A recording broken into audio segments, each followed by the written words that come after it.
Jersey, welcome to the Star Ledger Newsroom, Monday, December 1st. You know, it was a quiet morning in the newsroom today. The only sound really was the photo editor behind me. She was on the phone giving instructions to photographers as they chased Giants wide receiver Plaxico from the police precinct to court, and who knows where else he is headed. Burris turned himself into police this morning after accidentally shooting himself in the leg at a Manhattan nightclub early Saturday morning. Now, despite all these distractions, the Giants still managed to clobber the Redskins. Our Giants crew wrapped things up down in D.C. last night after the game. Check it out. Hello everybody, Steve Lonegan from the Star Ledger, joined by Giants beat writer Mike Garofolo, and here we are after another victory. Surprise, surprise. Only this one, surprise. No, surprise. Yes. A little different than the normal Giants butt kicking. This one had a story behind it with Plaxico.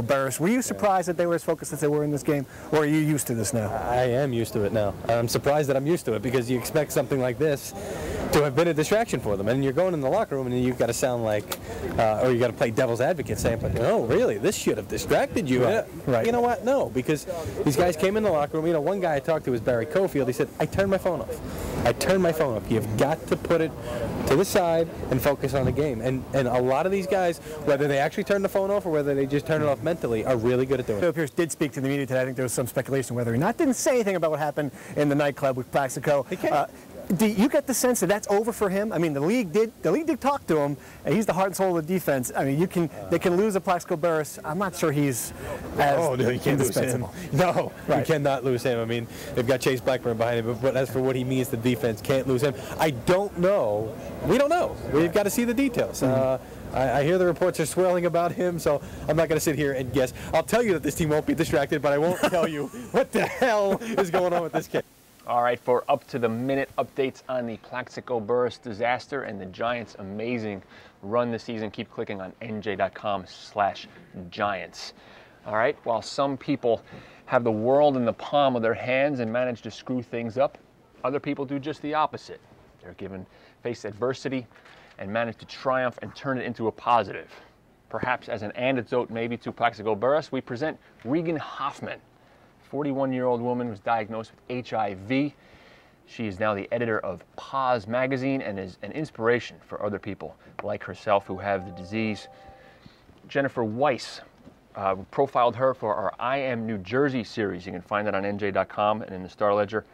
And Jennifer not only wrote that story, which is definitely worth checking out, but shot this video as well. Check it out.